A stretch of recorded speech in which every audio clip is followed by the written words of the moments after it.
Alors on est toujours dans les Shivim Tikkunim, les 70 arrangements du Ramchal. On est dans le premier Tikkun, la page 62 de notre édition. Et on a vu le début du premier Tikkun expliquer que le peuple d'Israël est lié avec le nom Yudke Vavke, le tétragramme. Contrairement aux autres nations, qui elles dépendent au contraire de Elohim, comme on l'avait déjà vu avant. Mais le dévoilement du Shem Havaya est le principe de la Géoula. Alors, on se souvient du principe de ce Sefer, c'est que ce Sefer, il parle sur le Mashiach, il parle sur la Géoula. Mais c'est quoi la Géoula? C'est quoi? C'est sortir de l'exil. Mais de quel exil? Quel exil parle-t-on? C'est pas simplement un exil dans une nation ou un exil physique. Les Ramis nous disent que la Shekhinah elle-même est en exil, en même temps qu'Israël. Donc la Géoula, en même temps qu'il y a une Géoula d'Israël, il y a une Géoula du Ham Israël. Et si le Ham Israël il est lié avec le Shem Yudke Vavke, alors c'est un dévoilement du nom Yudke Vavke. Alors dans les autres exils qu'on a vécu avant, lorsqu'on sortait de cet exil, il y avait un dévoilement d'une lettre du Shem Yudke Vavke. Par exemple, quand on est sorti de Bavel, la lettre Yud a été révélée en quelque sorte. Il y a eu une révélation d'une force divine qui a permis de nous sortir et qui s'est révélée dans le monde. Après, les autres exils, eh bien, on est sorti de Perse, c'était la lettre E, ensuite de Grèce, c'était la lettre Vav. Et maintenant, pour sortir du dernier exil, du quatrième exil, qui est l'exil de Édom, de Rome, de l'Occident, du monde dans lequel on est, jusqu'à aujourd'hui, donc on est en train d'en sortir de cet exil apparemment, bon Hachem, ouais. Petit à petit, et rapidement si tu veux plutôt, Ouais. eh bien il y a un dévoilement des 4 lettres du Shem Yudke Vavke. C'est progressivement le Yud, le Ke, le Vav, et maintenant quand il y a le E qui se révèle, eh bien il y a tout le nom Yudke Vavke qui est révélé, et donc c'est une Géoula Shlema, une Géoula entière. Alors,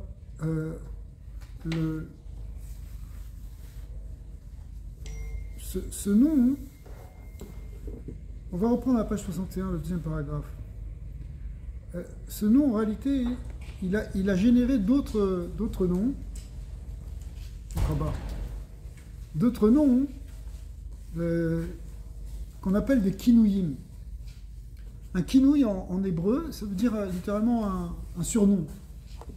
C'est comme si les autres noms d'Hachem, il y a le nom propre d'Hachem qui est le tétragramme, qui représente l'idée que Hachem est la source de toute existence, qu'il est l'existence véritable, un Metsiout. Maintenant, les autres noms, c'est des noms qu'on connaît, comme Elohim, comme Adoshem, comme Shakai, Shem Tsebakot. Ça, c'est ce qu'on appelle des kinouïm. Ils sont des... Halachiquement, ils ont une sainteté, ces noms, on ne peut pas les effacer. Mais ils ne sont pas du même niveau que le Shem Yudke Vavke, qui est le Shem Haetzem, c'est le nom propre de Dieu. Donc les autres s'appellent des kinouïm par rapport à ça. Alors, on va lire dans le texte. Avalta Chazé, donc finalement on est page 61, deuxième paragraphe. Vadaï Shemada Klala de Kolaïou, ce nom Yudke Vavke il inclut tout. Vekol Berian de Alma Ilaim Vetataïn Be Bariou. C'est le nom par lequel toutes les créatures sont apparues, ont été créées littéralement, mais c'est-à-dire, comme explique le Rambam, on vient de commencer, hein, comme explique le Rambam, en fait, c'est la Metsiout, Shem Yudke Vavke exprime le fait que toute Metsiout, toute existence est un aspect de l'existence divine, très loin cette idée. Mais on ne le voit pas forcément, ce nom de Dieu. On ne voit pas forcément que notre existence est une partie de l'existence divine. Pourquoi? Parce qu'il y a eu un voilement. Hein, on a parlé de Tzimtzum dans la Kabbalah du Harizal, c'est-à-dire ça a été voilé, ça a été caché. Et ça a été caché à travers d'autres noms. C'est comme, je vous donne un exemple très trivial. Tu as des gens, tu as des espions, ils ont plusieurs identités. Leur nom propre qu'ils avaient lorsqu'ils étaient chez eux en Israël, il est plus connu de personne. Ils sont obligés de prendre un kinouï pour cacher qui ils sont vraiment. D'accord? On ne sait pas leur passé, on ne sait pas. Ils sont cachés. Pourquoi? Parce que c'est des espions, donc il faut qu'ils se cachent. Eh bien, le nom d'Hachem, il est aussi caché par d'autres noms, en quelque sorte. Donc on va connaître Dieu sous forme de Elohim. Ce sont des kinouïm qui voilent, d'une certaine manière, l'existence divine. C'est ce qui permet l'existence première de Dieu. C'est ce qui permet en même temps au monde d'exister, parce que si Hachem était entièrement révélé dans son infinitude, où est-ce qu'il y a la place du monde? Où est-ce qu'il y a une place pour le monde? Mais en réalité, c'est quelque chose de très profond. C'est le secret du Yichud. C'est que, malgré tout, Hachem, il est là. Même s'il se cache, il est là. La Géoula, c'est révélé à Kadosh Baruch Hu. Donc, il a généré donc il a généré des kinouïm, des surnoms, pour cacher sa gloire. Mais de l'intérieur, il s'étend dans tous les niveaux, dans tous les degrés, dans tous ces schémas. C'est-à-dire quoi? Il faut expliquer, c'est-à-dire qu'Akadosh Baruch Hu, il est voilé dans le monde, mais il est là. Il se cache derrière la réalité physique, par exemple, pour nous. Mais en réalité, il est là.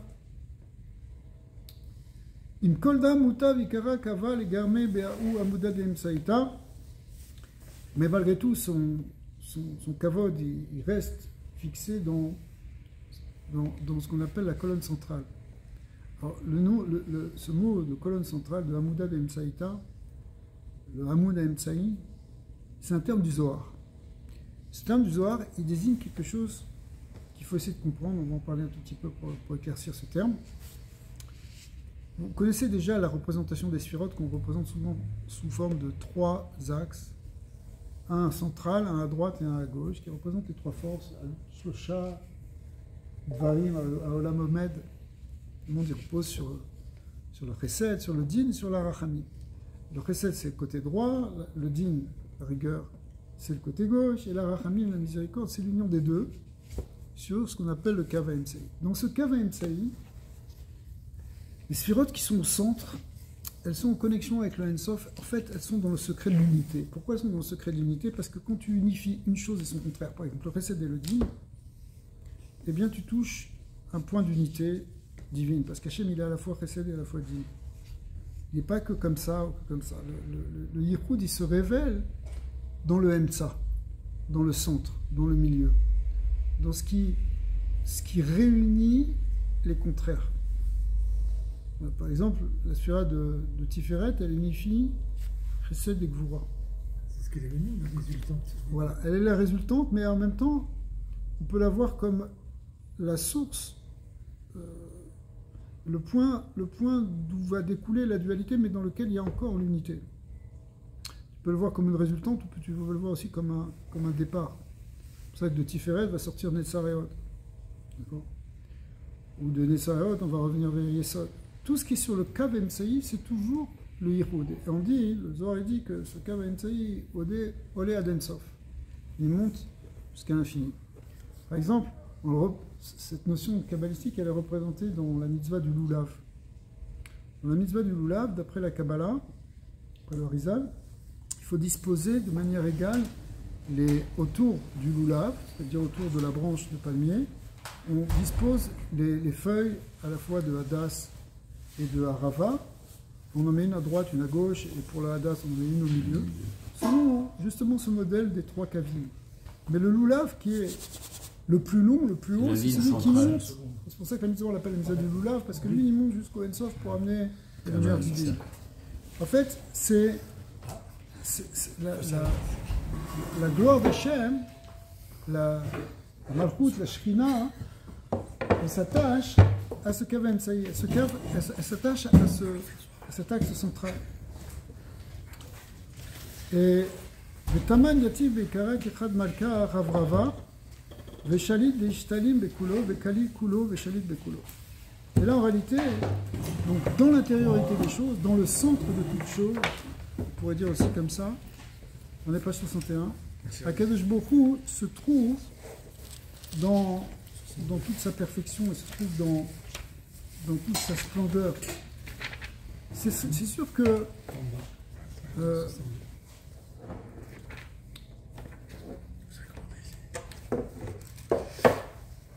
par exemple, on explique, on va donner un autre exemple.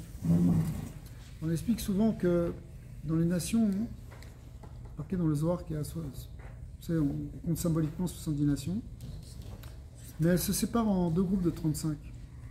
Il y a 35 qui sont du côté d'Ishmaël et 35 qui sont du côté d'Esav. C'est-à-dire 35 qui sont plutôt du côté de la droite, qui sont plutôt du côté du Chesed, mais un Chesed peut être un Chesed, ce qu'on appelle de Touma, c'est-à-dire au contraire une forme de décadence et de laisser aller. Et on a 35 qui sont du côté de la rigueur, qui sont plutôt du côté de la rigueur de Touma, c'est-à-dire la violence. On voit ça dans le monde aujourd'hui. Hein. Et des fois, la Kippa d'Amalek, elle prend les deux extrêmes pour en faire une explosion atomique. Une explosion, quelque chose d'explosif. Hein, l'interdit de Shahatnez vient, hein, d'après la Kabbalah, c'est parce que tu mélanges deux extrêmes, le laine et le lin, qui représentent justement le Chesed et la Gvura. Et quand tu prends les deux extrêmes, c'est pas bon. Ça fait quelque chose de négatif. Mais par contre, quand tu prends le point central qui réunit à la fois le Chesed et la Gvura, quand tu arrives à les réunir pour le bien, pas pour le mal, tu prends dans la Gdusha, par exemple, dans le Talit, eh bien, tu arrives à retrouver justement l'unité divine. Et le Ham Israël, il est entre Ishmaël et Esav. Il est entre les 35 nations de droite et 35 nations de gauche, si on peut parler comme ça. D'accord? Pourquoi? Parce que justement, il est comme Yaakov. Yaakov, il est le KVMC, il est celui qui est dans l'axe central. Abraham, il est allé beaucoup vers la droite, c'est-à-dire beaucoup vers le Chesed. Mais à cause de ça, il est sorti Ishmaël. Yitzhak est allé beaucoup vers la gauche. C'était sa mission. Mais de là est sorti aussi Esav. Il est sorti aussi Yaakov, bien sûr. Et de Abraham est sorti aussi Yitzhak. Il y a eu quelque chose qui est parti dans l'extrême. Mais de Yaakov, on dit Mitato Shlema. Lui, ses 12 enfants, c'était des tzadikim. Pourquoi? Parce qu'il était dans le Kav Emtsai. Il était ni trop à droite, ni trop à gauche. Il réunissait les deux choses contraires. Il réussissait à les réunir dans la Kedusha. Donc, sa descendance a été bonne. C'est quand même incroyable, hein, parce qu'on voit qu'Abraham c'était Chesed. Ouais. Et Ishmael, malgré qu'il était de l'autre côté, il a eu ce bon côté, on voit chez les musulmans, tu vois, l'hospitalité, tu vois ce que je veux dire, ce côté-là, et savent, c'est de rigueur. Tu vois, Israël qui était rigoureux et tout, et savent aussi, c'est genre, on a des lois, des structures, tu peux pas. Ouais, mais le problème, c'est il y a de la distorsion, c'est clair que c'est pas. C'est ça, c'est ce qu'on appelle ça va dans la clipa, tu vois le. Mais ils ont cette base, tu vois, de la maison. Tu vois ce que je veux dire? Ils ont cette cet base. axe, voilà. De chacun qui les a Mais élevés. le problème, c'est quand justement tu n'es pas capable de rééquilibrer une chose. Avraham Avinu, lui, il a été capable de rééquilibrer sa force par, entre autres, par toutes les épreuves, mais en particulier par l'épreuve finale qui est l'épreuve de la Kedat Yitzhak. Le Zohar dit que quand Abraham il a ligoté Yitzhak, c'est le Chesed qui a ligoté la Gevura. Et ça a été l'union du Chesed et de la Gevura. Et c'est ça qui a permis de faire descendre le Neshama de Yaakov Avinu. Parce qu'il y a eu cette réunion. S'il n'avait pas été capable aussi de passer ces épreuves pour aller du côté de la gauche, je parle ici de droite et gauche au sens kabbalistique du terme, c'est-à-dire le Chesed et le Gevura. S'il n'avait pas été capable d'aller du côté de la Gevura, du côté de la Hira, alors il n'aurait pas pu faire descendre, ça n'aurait pas pu faire descendre Yaakov Avinu. Pour descendre Yaakov Avinu, il fallait réunir ces deux opposés. Mais Ishmaël, lui, ne se réunit pas. Et ça, il a essayé d'épouser une fille d'Ishmaël, mais ça n'a pas marché parce que, au contraire, parce que eux-mêmes, ils étaient déjà sortis du derrière, sortis du côté hébreu. On peut parler sur ça longtemps, mais il y a des différences entre Ishmaël et Esav aussi. Mais l'idée, c'est, revenons au texte, c'est que la colonne centrale, l'axe central, c'est là où se trouve le divin d'une certaine manière.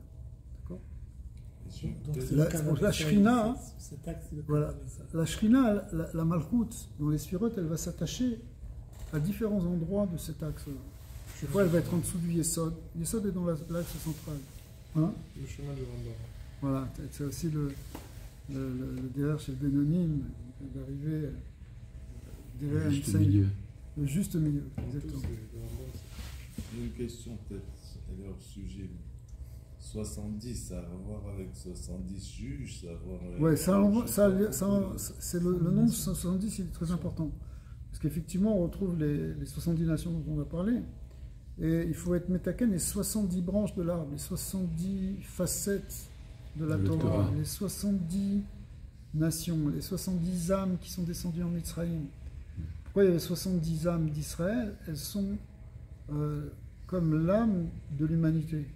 Mais l'humanité, il se divise en 70 nations. Et par rapport à ces 70 nations, il y a 70 âmes qui descendent en Égypte pour faire justement le tri dans l'exil, pour réparer les étincelles de toute l'humanité qui sont tombées spécifiquement en Égypte. Bien que l'Égypte, c'est un pays parmi d'autres, mais il a reçu là-bas une grande partie des étincelles de l'humanité qui avait été perdue par Adam dans ses premières années. Et du coup, là-bas, le Ham Israël est reparti pour faire une réparation, une grande partie de la réparation de Adam. Ouais. Donc il va réparer jusqu'à temps. Ouais. Ils sont arrivés au Har Sinaï. Ouais, après ça, il reste encore. Non, ouais, c'est ça. Mais après, en tout cas, il restait encore à être le varer à extraire des étincelles de Kedusha qui sont tombées dans les autres parties du monde.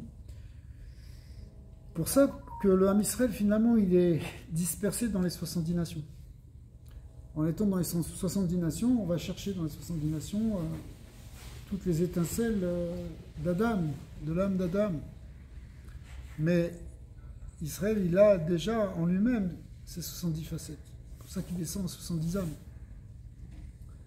Israël, si vous voulez, c'est comme... Parce que dans Israël, en fait, c'est l'axe, ce qu'on va voir maintenant, il est lui-même le Kaven, ça y est, il est lui-même le...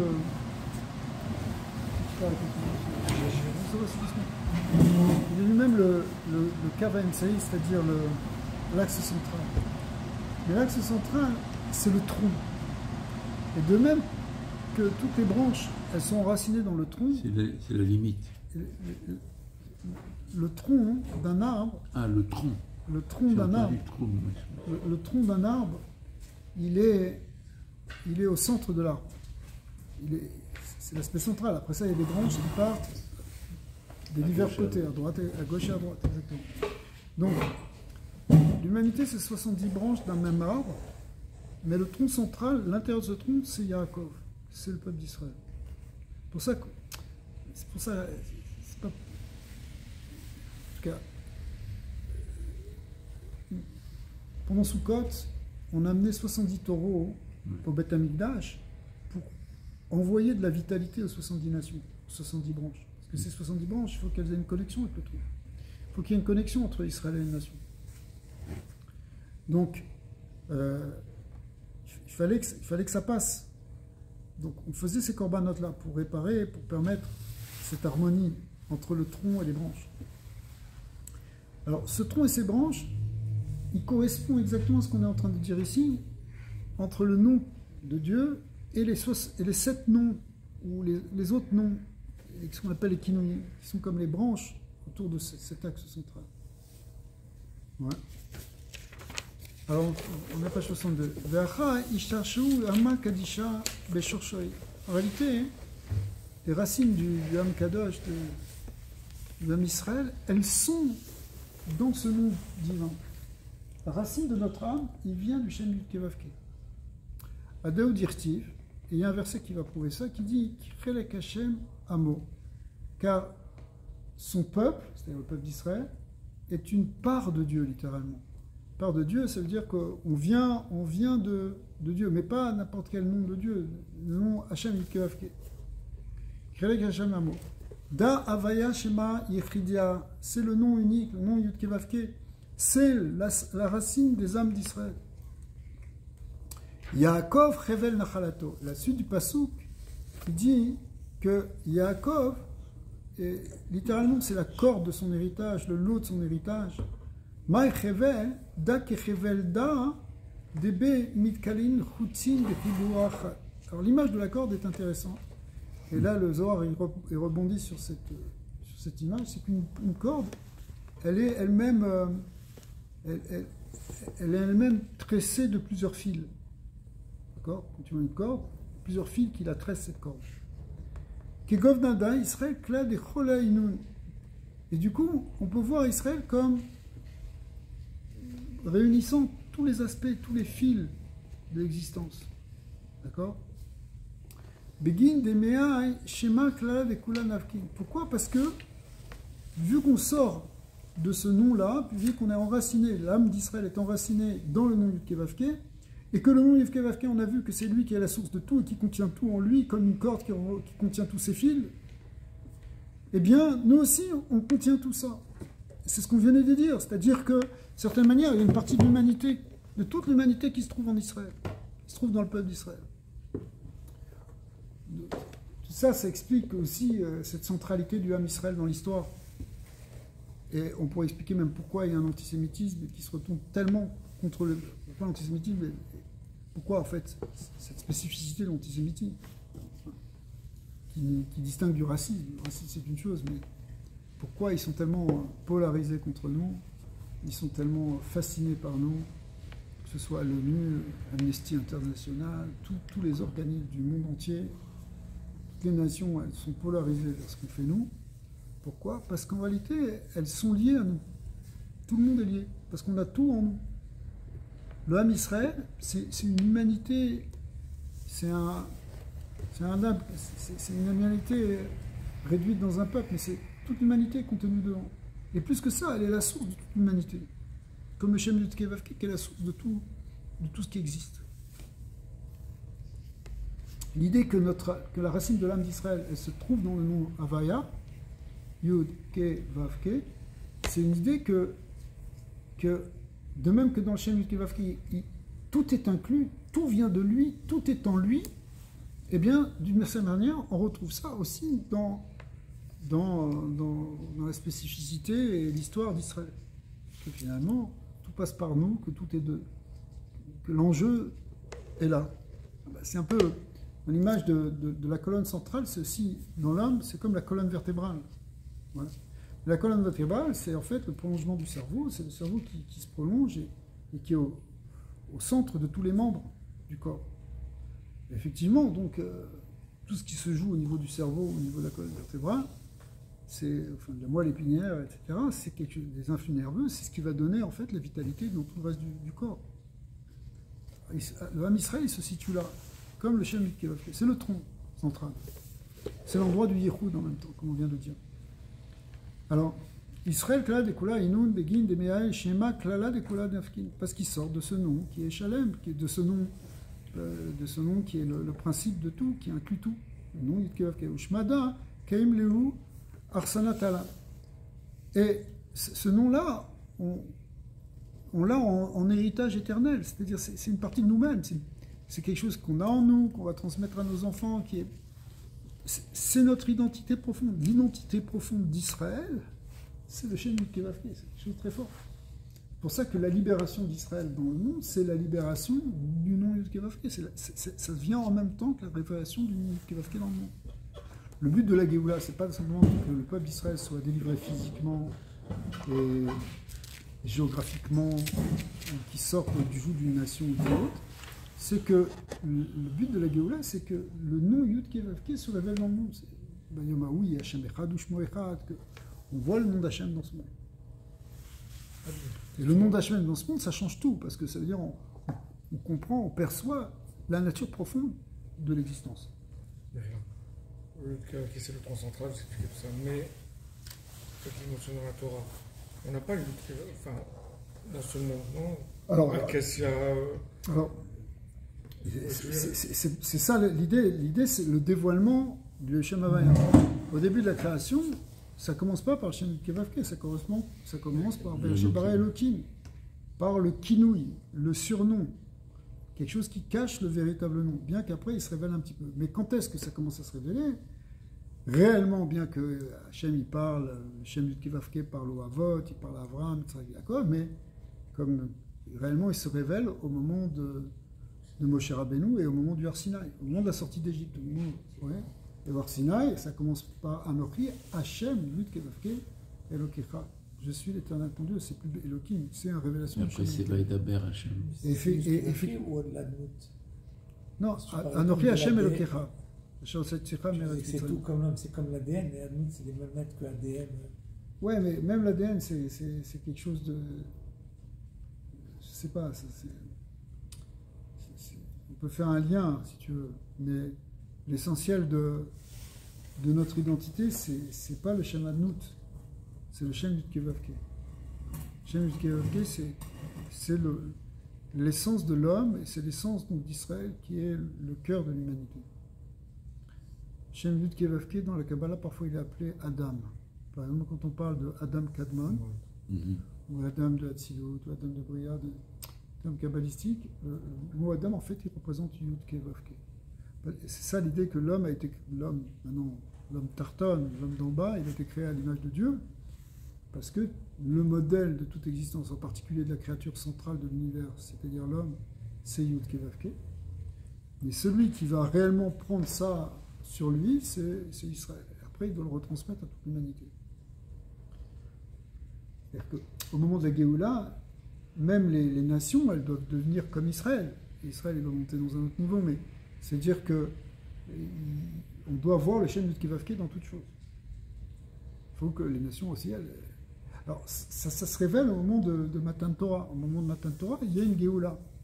Donc il y a un dévoilement du Shem Yud Kevavke, même si on a dit que le Shem Yud Kevavke se révèle réellement qu'au moment de la sortie du 4e exil, mais malgré tout, au moment de la sortie de l'exil de Mitzrayim, commençait à se révéler le Shem Eke, et au moment de Matan Torah, s'est révélé le Shem Yud Kevavke, et parce qu'on était dans... si vous voulez, au moment de Matan Torah, l'instant de Matan Torah, c'est un niveau spirituel qui est le même que celui qu'on atteindra à la fin du processus de Géoula, à la fin du 6e millénaire. C'est le niveau de Triat HaMetim. Triat HaMetim, la résurrection des morts, c'est quelque chose qui intervient après Mashiach. D'accord? Et comme ça, le Maskana d'après la Kabbalah, ça intervient après Mashiach, et c'est un moment où il n'y a plus de forces du mal. Les forces du mal sont éliminées, les forces d'obscurité, les forces de voile.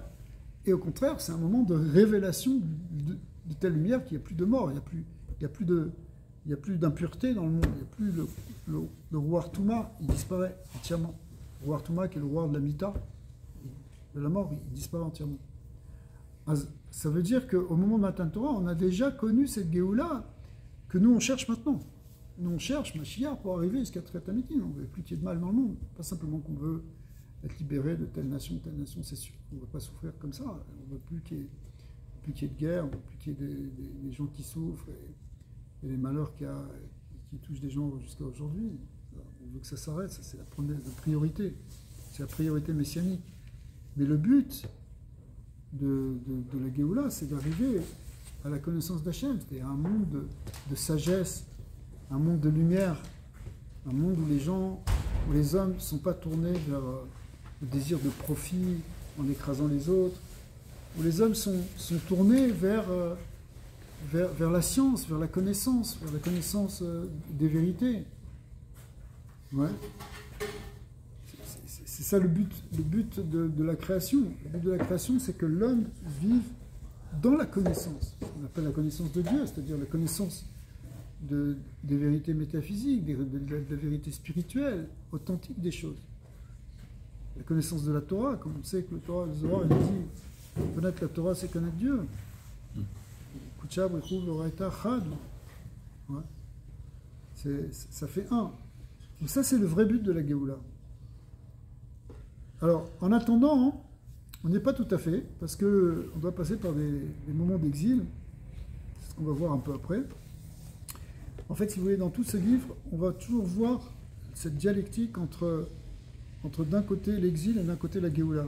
Parce que la Géoula est un processus dynamique qui se construit à partir de l'exil, à partir de la sortie de l'exil. C'est comme si ça pourrait être synthétisé en un mot quand tu dis dévoiler. Quand tu dévoiles, ça veut dire qu'il y avait un voile et que tu le dévoiles, que tu enlèves le voile. Donc il faut qu'il y ait eu voile pour qu'il y ait dévoilement.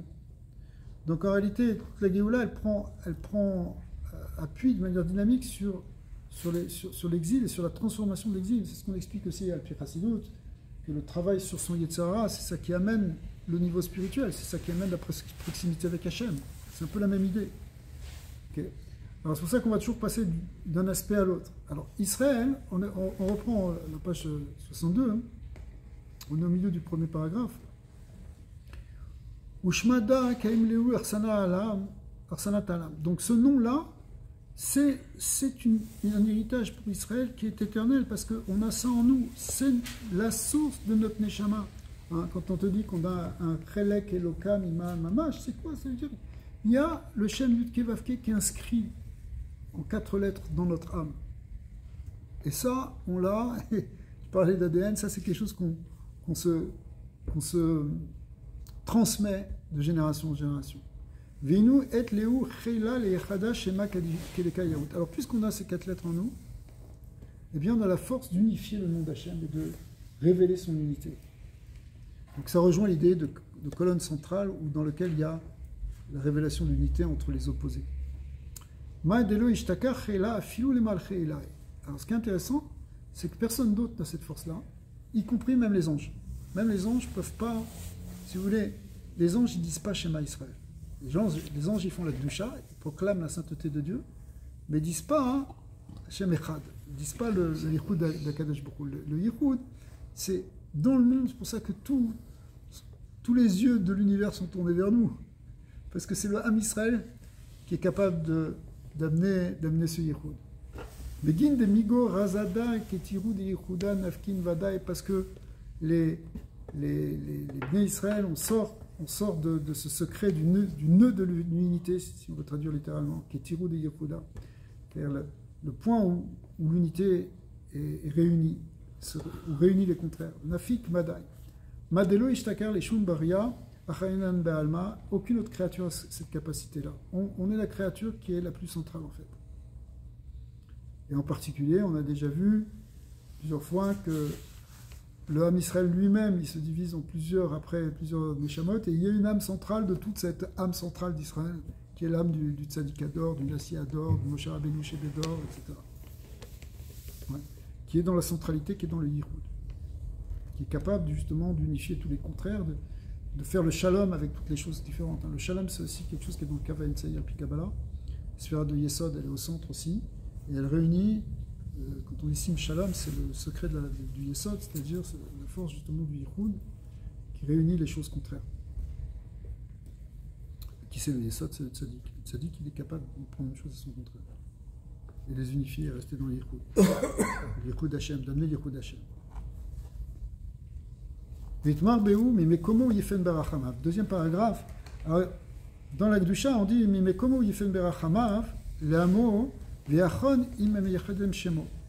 c'est-à-dire de son lieu, il tourne sa face, il fen, ça veut dire tourner sa face, ça vient du mot panim, on va le voir.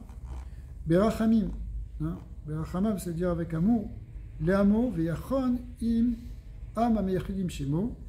Et vers son peuple, donc qui unifie son nom. Pourquoi?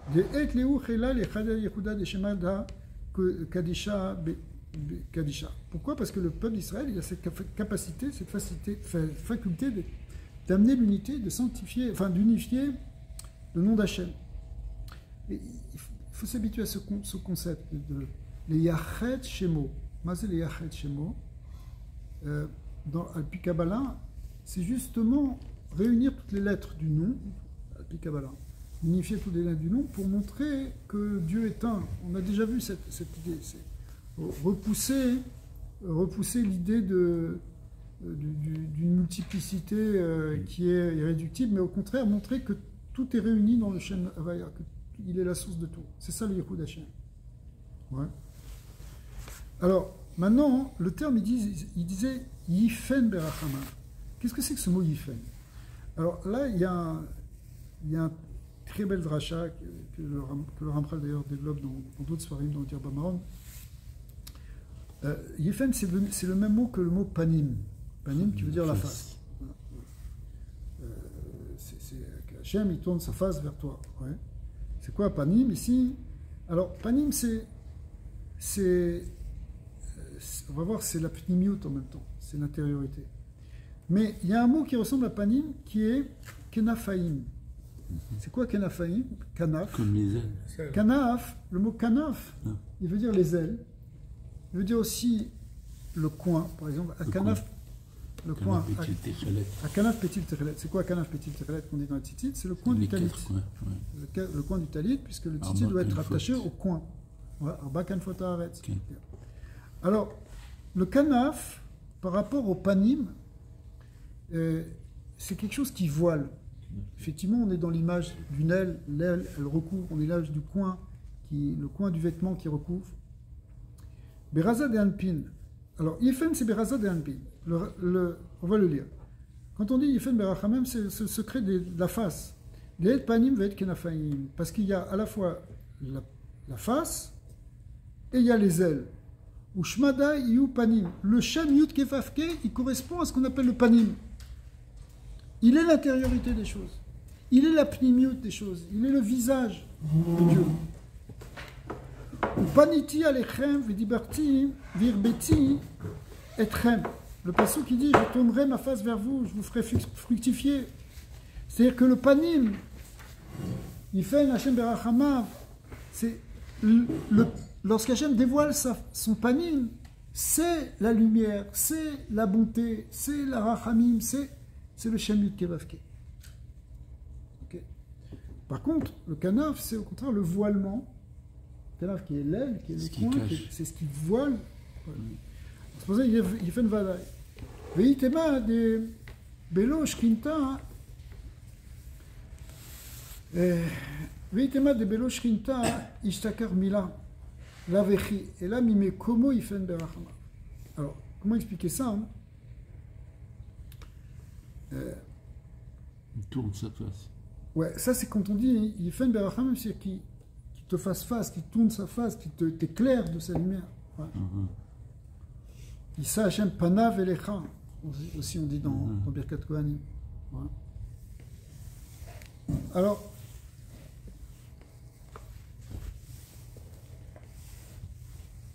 qu'est-ce qui se passe s'il ne fait pas tourner sa face?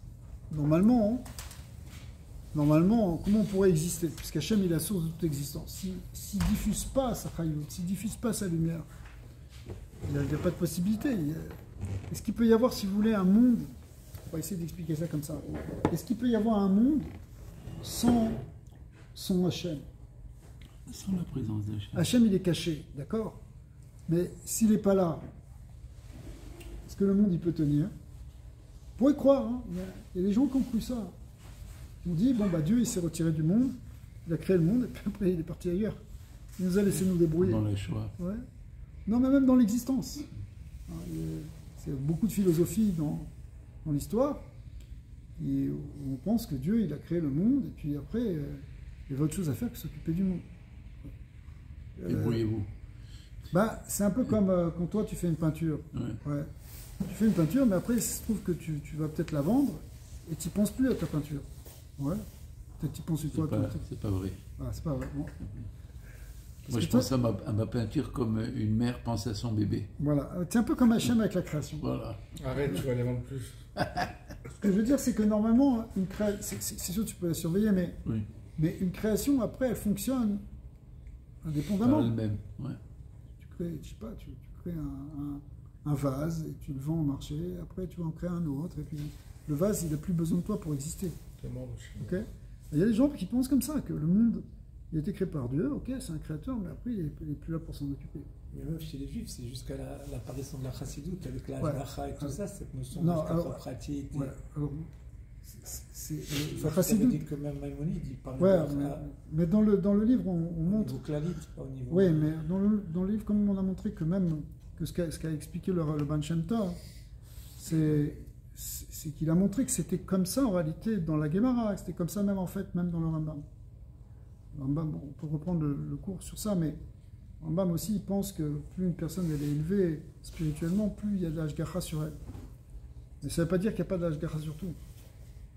Il est d'accord quand même qu'il y a une ashgacha. Et il y a des Gemarot il y a des sources talmudiques qui prouvent vraiment qu'Akadosh Baruch Hu, il est vraiment au cœur de la création et qui surveille même les petits animaux. Ouais. Qu'il n'est pas simplement s'occuper des grandes choses. Donc sa présence, elle est totale. Enfin, les vers de terre. Son omniscience, elle est complète. Les vers de terre qui. Alors le Baal Shem Tov, il a monté. Voilà, le Baal Shem Tov, il a redévoilé ça au sens où il a montré que c'était ça. Mais on pouvait tomber effectivement dans une vision qu'on a appelée d'après la Kabbalah le Tzimtzum Kepshuto. Alors on fait une petite parenthèse, c'est quoi Tzimtzum Kepshuto? Quand le Harizal dit que Dieu il a rétracté sa lumière, on a l'impression que Dieu il s'est retiré du monde. Et ça, ce serait une manière de comprendre le Tzimtzum Kepshuto. Mais en fait le Tzimtzum il est Shelo Kepshuto, il n'est pas au sens simple de ce qui est marqué. Et bien que Hachem, il a l'air d'avoir retiré sa lumière, en fait il n'a pas retiré sa lumière, il nous l'a simplement voilée à nos yeux. C'est complètement différent. Il est toujours là, sa lumière est toujours là, on ne la voit pas. Et c'est pour ça d'ailleurs, c'est pour ça que la Géoula, on est en plein dans le sujet, parce que la Géoula, c'est justement enlever ce voile qui est sur nos yeux, pour voir la lumière de Dieu.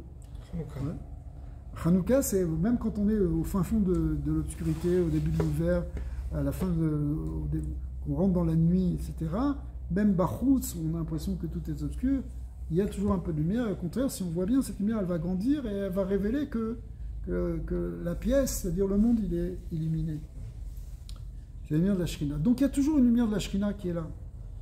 Et le même comment il fait une Berachamav. C'est-à-dire, c'est compliqué parce que c'est comme si Hachem, on a l'impression qu'il n'est pas là, mais en fait, sa face de là où il est, il continue à briller vers nous, mais le Mekomo, c'est Hachem, il est Mekomo Shelalam, c'est-à-dire qu'il est partout dans le monde. Il est partout, il enveloppe le monde.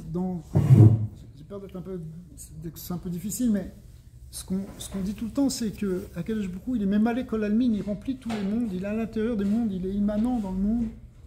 Il est aussi Sovev Kol Almin, il entoure tous les mondes, il transcende tous les mondes. Le fait qu'il est immanent dans le monde, ou qu'il est transcendant, dans tous les cas, ça veut dire qu'il est là. Ça veut dire qu'il n'a pas lâché sa Hashgacha, qu'il n'a pas lâché son visage. Mimekomo, il fait une berachamav, de l'endroit où il est, mais en fait il est partout. Sauf qu'on ne le voit pas, il est là pour briller sur nous. Ouais. C'est intéressant parce que. Mimekomo, Makom, c'est le nom du Shem Vitkevavke. Vous savez, Makom, ça fait 186 en gématria. N'est-ce pas? Ouais. C'est pas le lieu qui fait Dieu, c'est. Ouais, c'est pour ça que d'après la Kabbalah, le mot Makom lui-même est considéré comme un nom d'Hachem. Et Makom, ça fait 186 en gématria. Et 186, c'est ce qu'on appelle la Aka du Shem Havaya. Qu'est-ce que c'est Aka du Shem Havaya? Terme kabbalistique. Aka, ça veut dire une multiplication. Ouais. Et comment tu multiplies le Shem Vitkevavke? Tu multiplies lettre par lettre. Tu fais Yud fois Yud, E fois E, Vav fois Vav, E fois E. Donc Yud fois Yud, ça fait 10 fois 10, 100, E fois E, ça fait 25, Vav, donc 100, Vav, c'est 36, et encore 25, Sachakol, ça fait 186, Gematria Makom. De là, on voit qu'en fait, le Makom, c'est le nom du Vitkevavke. Hachem, il est partout dans le monde. Il est le monde. Il est la source de toute existence. Il est l'existence nécessaire. Il est l'existence qui est dans tout. C'est pas du Rabbi là, sur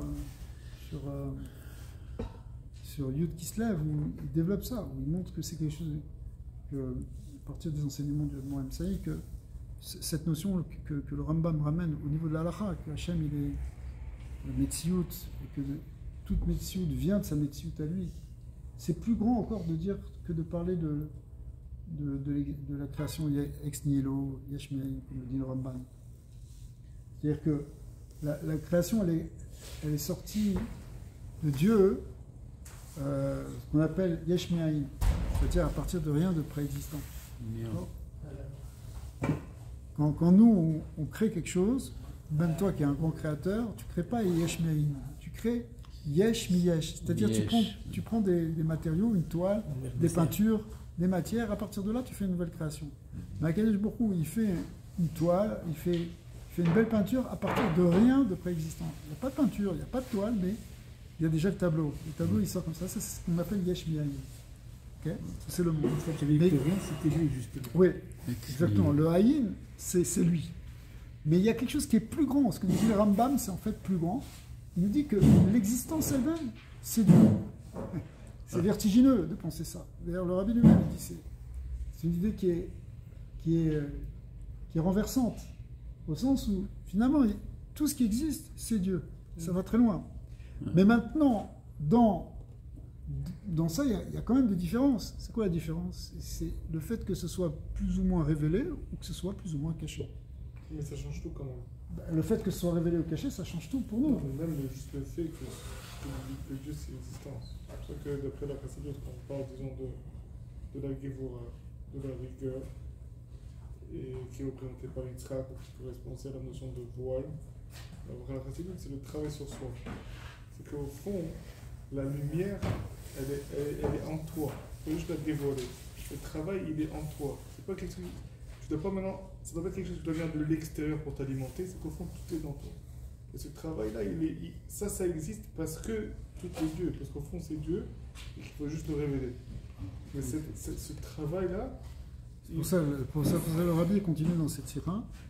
Il dit, à cause de ça, en fait, on a une force infinie en nous. Donc il faut qu'on y croie. Parce qu'on se limite. On est tout le temps en train de se limiter. Okay, mais on a une force infinie puisque la source de notre existence, en particulier pour la Neshama d'Israël qui porte ce nom Yud Kei Vav Kei, c'est le nom Yud Kei Vav Kei. Donc si on a le nom Yud Kei Vav Kei, on a le En-Sof en nous. Donc on n'est pas limité. Notre essence n'est pas limitée. Ah, mais pourtant je suis fatigué. Ah, mais j'ai besoin de faire ci. Ah, et j'ai peur que ça. Ça, c'est les limites. À la limite qu'on se fixe nous-mêmes.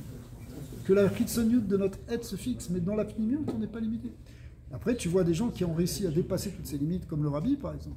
C'est quelqu'un qui ne mange pas, qui ne dort pas, qui fait des choses qui relèvent du En-Sof, en fait. C'est aussi bien dans cette capacité de transcender totalement la nature en faisant des miracles en permanence.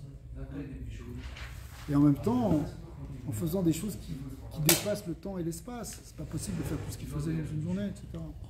C'est pour ça que aussi Rami Lacouracito explique que Dieu, c'est tellement lui l'existence de tout que même quand tu fais quelque chose, tu fais n'importe quelle mitzvah ou n'importe quelle action que tu fais et tu te dis que je la ferai pour me donner de la force de faire une mitzvah, quelque part le Pichassout tu es passé à côté. Parce que dans toute chose il y a Dieu, donc le fait de faire quelque chose, dans cette chose-là, il y a une avoda. Par exemple, manger, par exemple. Des fois, tu peux manger. Tu peux manger en disant je vais manger pour prendre des forces pour étudier. C'est une bonne kavana. C'est une bonne kavana. C'est meilleur que avoir la kavana de manger parce que c'est délicieux ou pas manger parce qu'on a envie de s'éclater ou parce que pour combler une angoisse émotionnelle. C'est qu'on mange souvent à cause des émotions. Okay, c'est comme ça. On est stressé, on mange. Okay. Alors, ça c'est beaucoup mieux déjà. Tu manges en disant voilà, comme ça, faire ça, je vais pouvoir étudier la Torah comme un lion. C'est magnifique. Mais il y a quelque chose qui est encore mieux, c'est que manger lui-même, c'est un acte sacré, c'est un acte de boucha. Il y a ce qu'on appelle les kavanot à achila. Le seul fait de manger, tu fais une avoda qui est même d'ailleurs, d'après la Kabbalah, qui est même plus grande que la avoda de la tefila. Parce que dans la avoda de la achila, intervient plus le corps. Donc, tu peux toucher les niveaux de Gdusha encore plus parce que tu joues avec des forces qui sont dans ton corps, justement, l'appétit du Nefesh Abahami, et tu arrives à transcender ça, à tel point que, c'est pour ça que le Shulchan de Mele Misbeach, la table sur laquelle tu manges, elle ressemble à un autel, parce que de même que l'autel, tu transformes la force animale du Korban, tu en fais quelque chose qui va dévoiler la Shrina, il y a un Gilou Shrina sur le Misbeach. Et bien de même, sur ton misbéar à toi, tu peux dévoiler la Shrina. Rabbi Nachman, il dit que tu peux atteindre des niveaux de ira en mangeant qui sont encore plus grands qu'en étudiant, ou en priant. Des niveaux de ira, c'est-à-dire de conscience d'Hachem, de dévoilement d'Hachem. Gilou Shrina dans le Betorah, dans la Shulchan. Revenons à notre idée, c'est que effectivement, en fait, la présence divine, elle est partout parce que Yifen Bemaracham Imekomo, Yifen Berachamab, Hachem, il est là. Aval kulo itkalil b'shem Adam. Mais tout vient, tout est inclus dans ce Shem Kadosh. Kedin. Du coup, Kedin, velo yikanef od morecha ve'ayu enecha root et morecha. Alors ce passouk de Isaïe, il dévoile quelque chose qui se passera au moment de Mashiach, et même après. Alors, préparez-vous, hein, parce qu'on s'approche de Mashiach, là. On va avoir tous des niveaux extraordinaires. Pour l'instant, là, on est là en train de se pencher sur un livre, essayer de comprendre. Au moment de Mashiach... Si on ne fait pas Teshuva maintenant, ce serait trop tard. Oui, ça c'est sûr qu'il faut faire Teshuva maintenant, c'est même la clé. Ouais. Mais quand il y aura Mashiach, après, on va progresser spirituellement, on va monter dans la connaissance. Ce qu'on est en train d'étudier là, même les petits-enfants, ils connaîtront ça déjà à l'école. C'est marqué comme ça dans le Zohar. Que les secrets de la Kabbalah, hein, au moment de Mashiach, les enfants de 5 ans, ils vont se balader. Déjà, on voit ça, tu vois, des gamins de 16-17 ans, ils apprennent déjà le Harizal. En 2 ans, ils ont déjà tout fait, tu comprends pas. On va tout savoir à un niveau même qui va aller vers le roi HaKodesh. À un point qu'à la fin, on va devenir tous comme des Névi'im. Préparez-vous. C'est-à-dire qu'on n'aura plus besoin d'avoir un rabbin, on sera directement connecté avec la source. Chacun sa campagne. C'est ce que voulait Korah au départ. Il a dit Kulam Kedoshim. Il n'avait pas tort, sauf que c'était quelque chose qui était pour le Mashiach. Exactement, il était en avance pour son temps. Mais Yeshayahu, il nous a dit ça. Il nous dit le Kenef Od Morecha. Alors ça veut dire. Quand on traduit, il y a 2 niveaux de traduction. Il y a un traduit que Kenef, ça veut dire il ne va pas se cacher ton maître. Ouais. Et ça veut dire quoi? Il va se cacher. Ça veut dire Akadosh Baruch Hu, il va se révéler s'il va plus se cacher. D'accord? Au contraire, tes yeux verront ton maître. C'est qui ton maître? C'est Hachem. C'est Hachem, il ne va plus être Yekanef, il ne va plus mettre ses ailes, ses voiles qui vont couvrir le Shem qui fait qu'on ne le voit pas, on ne voit pas Hachem, on n'a pas accès à cette connaissance divine. Et du coup, au contraire, nos yeux verront. On va voir avec nos yeux c'est la Hasaga, c'est la Chokhmah. Ouais.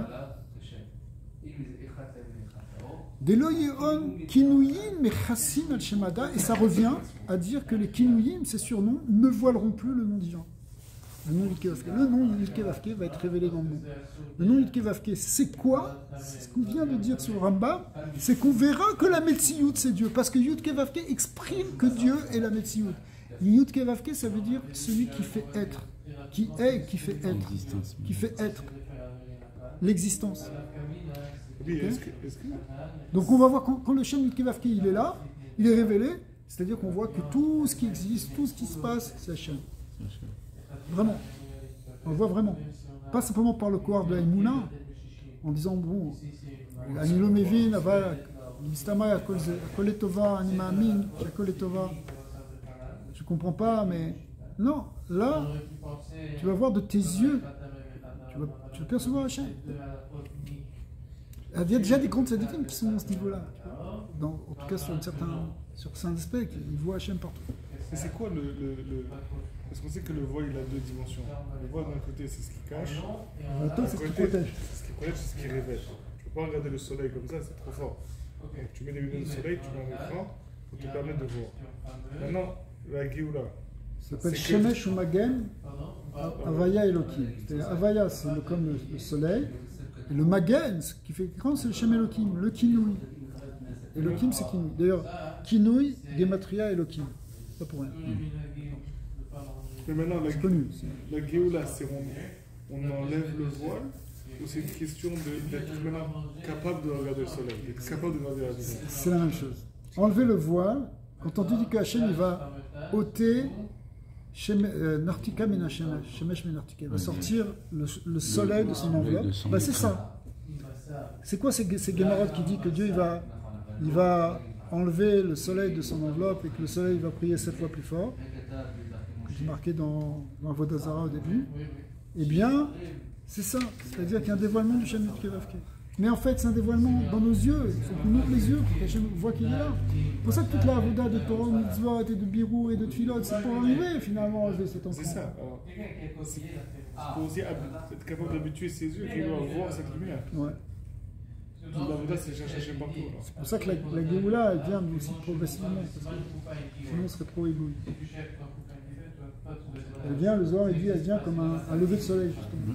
Donc, au départ, tu as une petite lueur de l'aube qui vient, puis après, tu arrives, tu t'habitues progressivement, le Zman de Michel Yakir, tu commences à reconnaître, avoir un petit peu reconnaissance de ce qui se passe dans le monde, et après, tu as le net, ça y est, le soleil sort, et après, il va monter jusqu'au zénith, pour briller complètement de tout le monde.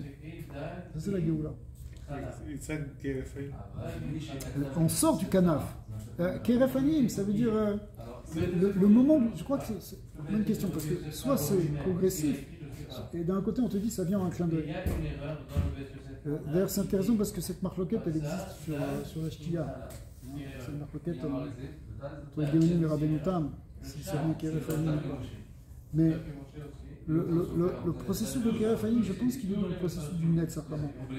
Le Netz Hachama, c'est celui qui a observé un lever de soleil pour faire un shachrit.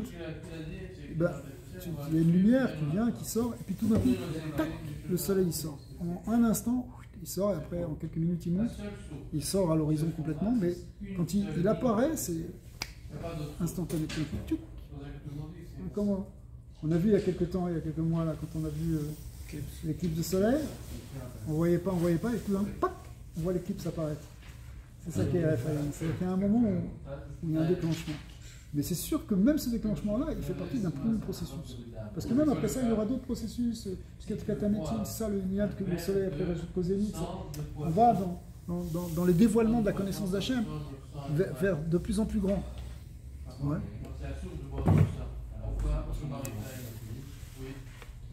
Alors, il y aura plus de Kinouyim pour cacher le nom d'Hachem. D'accord ? Alors on a dit tout à l'heure, et on le répète ici, Israël Yehuda de Kriyat Shema, Itmaser Leo. On a dit qu'Israël il avait le secret d'unification du nom, et ce secret d'unification du nom, et ben, quand est-ce qu'on le fait ? En particulier à Shema Israël. Vous vous rappelez quand on avait fait l'Agdama, le premier Agdama, on avait vu l'importance du Shema Israël pour repousser justement les forces négatives, et toute la Géoula, elle est contenue dans ce verset de Shema Israël, Shema Elokeinu, Shema Echad, qui est le secret du Yichud. Le Yichud, c'est ce qui révèle justement le nom d'Havaya. Vous avez vu à tel point que c'était même fondamental dans la guerre que les traves, la guerre qu'on fait, elle vient avec l'arme, c'est l'unification du nom d'Hachem. Intéressant de voir que combien tous nos soldats ils se sont mis à faire Shema Israël partout, avant de partir en guerre, sur les champs de bataille.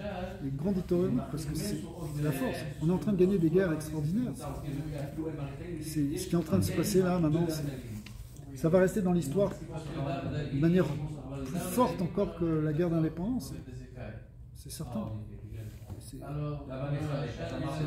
beaucoup plus long, beaucoup plus profond, beaucoup plus grand là, ce qui va se gagner. Si Dieu veut. Israël, Yehuda de Kriyat Shema, pourquoi je dis ça? C'est une parenthèse qui n'a rien à voir, mais si, parce que justement, on sent que la Torah elle est rentrée dans cette milchama. C'est une milchama, on vient avec la force d'Akadosh Baruch Hu. Et d'ailleurs, nos ennemis, ils vont le reconnaître, et ils commencent à le reconnaître. Parce qu'eux, ils viennent aussi avec une force, avec la force d'Allah. Donc, eux, ils se sentent investis d'un certain nombre de dieux, mais ils vont perdre. Ils vont perdre parce que sinon, on vient avec le nom du Shem Yud-Kevavke, qui est le vrai nom, qui est la vraie médecine, qui n'est pas. Parce que la compréhension de leur Dieu, elle est fausse.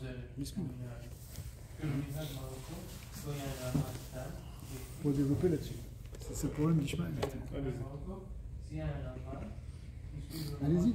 Non, mais c'est un peu long à expliquer. Ça va. Peut-être on va en parler. C'est un peu long à expliquer pourquoi quel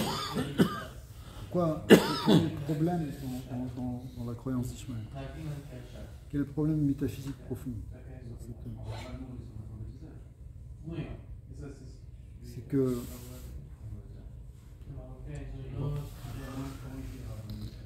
si, quand même.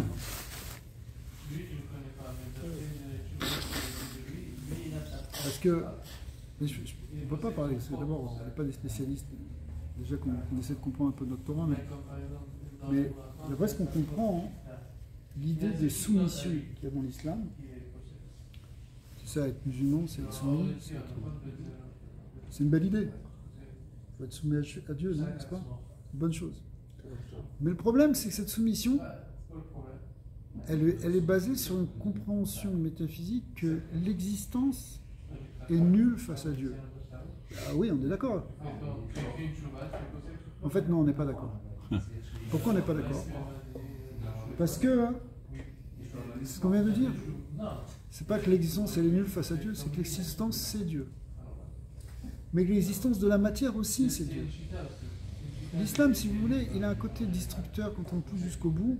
C'est pour ça que les islamistes sont extrémistes comme ça. Parce que si tu vas jusqu'au bout, on se soumet tellement à Dieu qu'on perd toute existence. Donc il n'y a plus d'existence, donc la vie et la mort n'ont plus d'importance. Au contraire, la mort est plus grande parce que la mort c'est la disparition de l'existence. Donc quand tu meurs ou que tu tues quelqu'un, en fin de compte tu fais quelque chose qui est extrêmement sacré puisque tu révèles l'existence de Dieu, puisque tu fais disparaître l'existence qui voit l'existence de Dieu. Mais le but de la Torah c'est le contraire. C'est que tu révèles l'existence de Dieu dans l'existence des hommes, dans l'existence du monde. L'existence du monde, le monde aussi, c'est pas qu'un voile de Dieu. Le monde, c'est Dieu. L'homme, c'est aussi Dieu. Attention, il faut prendre ça, tout ça avec des pincettes. On comprend. On n'est pas en train de tomber dans quelque chose de panthéiste. C'est pas ça. C'est que l'essence de l'existence, nous dit Magnanime, c'est Dieu. Donc l'existence de ce monde, l'existence de l'homme, en particulier justement d'Israël, qui a compris ça et qui incarne ça, c'est Hachem. Alors que dans l'islam, c'est le contraire. C'est que pour que Dieu se révèle, il faut que l'homme disparaisse. C'est pour ça qu'à la fin, ils finiront par tuer tout le monde. Il faut nous débrouiller. Bien sûr. Je parle dans une vision islamiste, extrémiste. Mais malheureusement, c'est celle qu'on entend aujourd'hui. Quand tu pousses l'idée jusqu'au bout, il n'y a plus de place à l'autre. Donc, il faut être soumis, il faut être fidèle, sinon tout ce qui est infidèle doit disparaître, mais après, tous ceux qui ne sont pas chiites, ou tous ceux qui ne sont pas sunnites doivent disparaître, après tous ceux qui ne sont pas de mon groupe, ils doivent disparaître, après, qui va rester? D'accord? Pourquoi? Parce que, au contraire, faire disparaître, c'est révéler Dieu. Alors que pour nous, ça va pas être comme ça. C'est pas par la destruction, c'est en révélant la dimension divine qui est dans l'être qu'on permet à la dimension, à Dieu de se révéler. C'est pas en faisant disparaître les créatures. Donc du coup, c'est ça l'opposition radicale qu'on a avec eux, c'est que finalement nous, on va valoriser la vie, l'existence de l'homme, alors qu'eux ils vont valoriser la mort, c'est-à-dire la destruction de l'homme. Mais ils le font au nom d'Allah, c'est-à-dire au nom de ce qu'ils comprennent, la manière dont ils comprennent Dieu. Et c'est une erreur métaphysique majeure. Mais pourquoi? Parce qu'ils ne sont pas dans le Kava Emsaï. Quand tu reviens dans le Kava Emsaï, dans l'équilibre, tu comprends que non. C'est pas logique, si Dieu a créé des créatures. D'accord? C'est pas pour les détruire. Mais ultimement, ça veut dire que la force de destruction, c'est une destruction, et c'est une autodestruction. Tu vois bien qu'Amalek, ils sont là, c'est les attentats suicides, ça va jusque-là. Ça veut dire, de toute façon, moi aussi je dois disparaître, donc que je disparaisse le premier, tant mieux. C'est ça qu'ils te disent. Ok? Peut-être je me trompe, mais ça rejoint un peu la vision de requête du Timso, Kipchuto.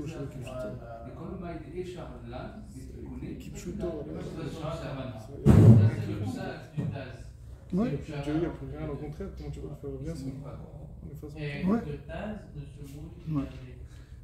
Alors bon, il y a sûrement... Ouais. Alors, comme c'est marqué quand même, tout à fait, que Ishmaël il fait tchouva, il y a un espoir que, en revenant vers Yitzhak, en se soumettant à Yitzhak, parce que c'est ça, comment dit le passouk, Akol pnei achiv nafal, Akol pnei kol echav nafal. Il va tomber à la face de ses frères. On a vu des mufarchim très importants qui disent que ça veut dire qu'ils font tchouva. Que la néphila d'Ishmaël, c'est pas une néphila au sens négatif, c'est une néphila au sens où il s'abaisse devant Yitzhak Ils reconnaissent. Et cette chute-là, la chute d'Ishmaël, c'est leur takana et c'est leur teshuva. La teshuva d'Ishmaël, c'est qu'ils arrêtent justement leur orgueil de vouloir dominer totalement et de vouloir tout détruire. Et qui cherchent eux aussi le shalom, qui reconnaissent la vérité d'Yitzhak. Ce qui est marqué, d'Yitzhak, c'est-à-dire de Klal Israël. Parce que Yitzhak, c'est parce que c'est marqué que il fait tchouva. Pourquoi? Parce que il a reconnu Yitzhak. Yitzhak qui a été le premier pour l'enterrement d'Abraham. Donc de là, on voit que Mikan chez Ishmaël aussi tchouva, Sofayami. Donc on a un espoir même peut-être que ce qui va tourner. Bon, il y a toutes les forces, toutes sortes d'extrémistes. Là, on a Daesh, on a ISIS, on a Al-Qaïda, Al-Nusra, tous ces groupes. Comment ils sont arrivés? Non, mais comment ils sont arrivés à avoir le pouvoir? C'est ceux qui sont là. Ils se sont fait remarquer, ils ont gagné de la reconnaissance et de la force, en particulier grâce aux attentats suicides contre d'autres musulmans. Ça prouve quand même le niveau. Ça prouve le niveau, c'est-à-dire théoriquement ça ne devrait pas être tes ennemis. Ça veut dire tu veux les tuer et tu es content de te tuer pour les tuer, c'est la folie. Les sunnis et les chiites, ouais. Ils se détestent, mais pourquoi? C'est la folie, non mais pourquoi? Ashkenaz Sfarad. On a Bet Shema et Bet Hillel, ils ont dit Hamid Marmi Shalom Barolam. Chazak, et eux, c'est le contraire. Ils sont critiques. Ils ont une marloquette. Ils s'entretuent directement. C'est pas 50. C'est pas 50. 100%. T'imagines une marloquette mais exactement. C'est dommage, le FDL il est là. Pourquoi? Parce qu'on est Marbim Shalom, parce qu'on est dans le lien du Shalom, qui est justement, on cherche la vérité centrale. La vérité centrale, c'est qu'il y a Hachem. Arrête, Hachem il est là. Et le problème, c'est qu'ils attaquent même la mort de leur ennemi.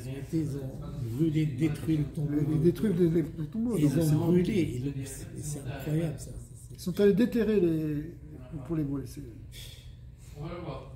Ils sont plus dans le guédir de l'humanité, c'est des péréatams. Non mais aujourd'hui là ils sont en train de se massacrer grave, hein. Ils attrapent des... Heureusement quelqu'un m'a envoyé des vidéos, tu peux pas les regarder. Ce qu'ils font. Mais malgré tout, on peut avoir un espoir que, après ce que vous vient de dire, on peut avoir un espoir que ça va se retourner justement, qu'à un moment ils vont comprendre. Pas tous, mais certains vont comprendre. On n'est pas loin de ça. Ça va venir, vous allez voir. Mais ils ont tellement agi atroce que ça a développé en nous une forme de haine presque. Ouais, non mais c'est pas mauvais de détester ça. On n'a pas à aimer les gens comme ça.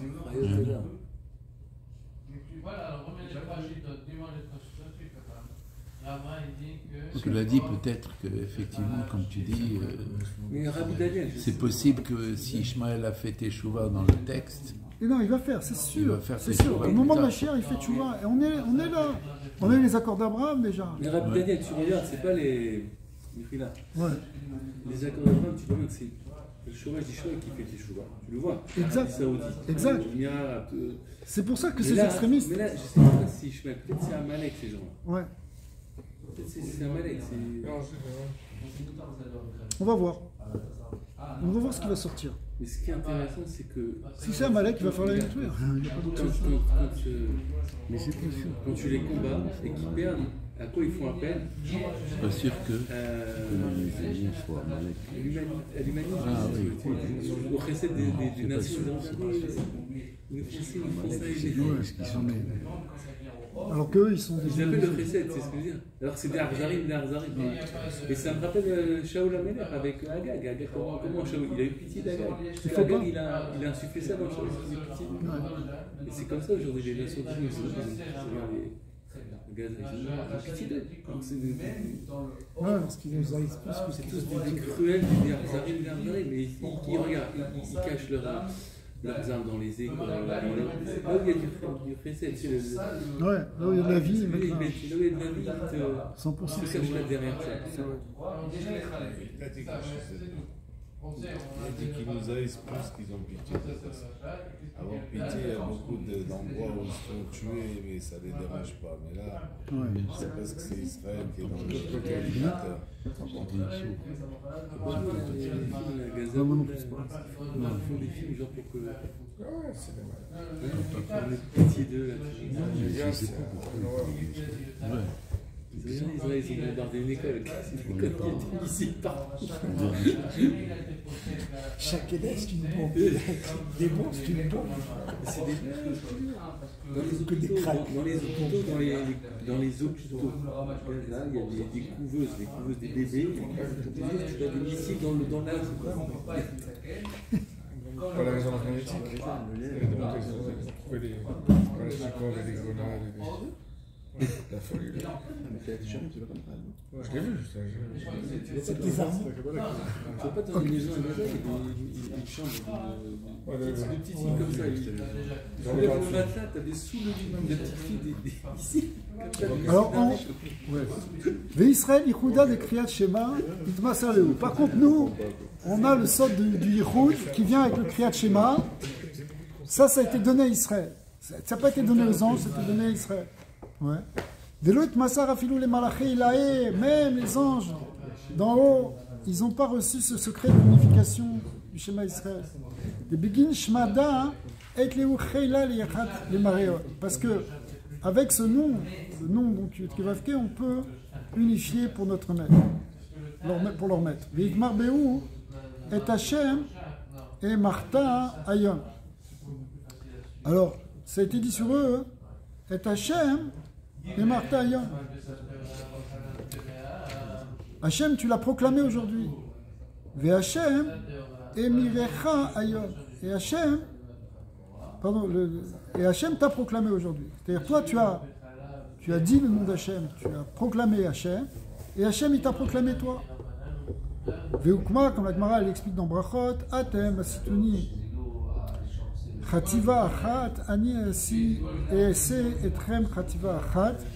Vous avez fait de moi, Chativa, ça veut dire voilà, un objet unique d'amour. Et bien moi, vous serez pour moi aussi, Chativa, un objet d'amour pour moi, unique. Mais Razada de Yehuda Ila, dans le secret justement de l'Yehoud. C'est-à-dire que ça va aller à double sens. Quand on l'unifie à Kadosh Baruch Hu, nous unifie, on connaît aussi ce qui est marqué dans les tulines des Maré Alma, les tulines du maître du monde, c'est marqué Mikamecha Israël Goyechad, même que nous, dans nos tulines, c'est marqué Shema Israël Hashem Elkenu Hashem Echad. Et bien dans les tulines d'Hachem, il y a marqué que le Ham Israël il est Echad. Berazada de Yehuda Ila, ou les Imna de Athée, et au moment, dans le temps futur, au moment de Mashiach, il galait Aï Shema Kadisha Betukpa, Betukpe, et bien ce nom saint, Yud Kevavke, va se révéler dans toute sa puissance, où Mene Yitna Harun Israël, et Israël en seront éclairés, au Keden Yitlun Shultan Al-Kola, et du coup, ils auront un pouvoir qui s'étendra sur tout, comme le nom d'Hachem. Va filou al malachi ilahe, et même sur les anges d'en haut, on aura le contrôle d'Israël, mais Aishma Kadisha del Gav Nafkin, parce qu'on sort encore une fois de ce nom intérieur, de ce nom sacré Kevavke, au Malaché Ilael Milbar, alors que les anges viennent de l'extériorité, viennent de Shem Elokim. Au Beginkar Inun Ishletun al Kula, et c'est pour ça que nous on dominera sur tout, enfin les bénis Israël domineront sur tout. Kol Sheken al Kuleu Tatae et al Kuleu Citrin Mesaavin. Et si déjà on domine les anges, on pourra dominer même les êtres d'en bas et les forces d'impureté. Alors, quand on va dire de dominer, c'est pas pour écraser, encore une fois, mais c'est au contraire pour amener la lumière et la sagesse. Il y a quelque chose ici là qui me rend confus. Normalement, si vous on a eu Kevavke, Ouais. on ne devrait pas avoir de libre arbitre, parce qu'on a Hachem, et les anges qui ne l'ont pas, eux, c'est eux qui n'ont pas de libre arbitre. Donc c'est un peu paradoxal. Alors oui, c'est paradoxal, parce que les anges, ils viennent de l'extériorité du nom de Dieu, du Shem Elohim, mais ils sont dans un monde supérieur où il y a un dévoilement de lumière divine. Donc ils sont dans la vérité, dans la connaissance de la vérité, plus que nous. mais en même temps, ils n'ont pas cette capacité de révéler la pnimiout réelle des choses. Nous, au contraire, on vient d'un shorèche plus profond. Les Neshamot d'Israël viennent de quelque chose qui est plus intérieur que les anges. Elle vient du Shem Kivavke, elle vient de la pnimiout et Olamot, d'après la Shona Kabbalah aussi, l'intériorité des choses. Mais on est mis dans le monde d'en bas, dans lequel il y a beaucoup d'obscurité. Donc, paradoxalement, les anges, ils sont plus limités, mais ils sont dans un niveau plus haut. Alors que nous, on est beaucoup plus grand, mais on est dans un niveau plus bas.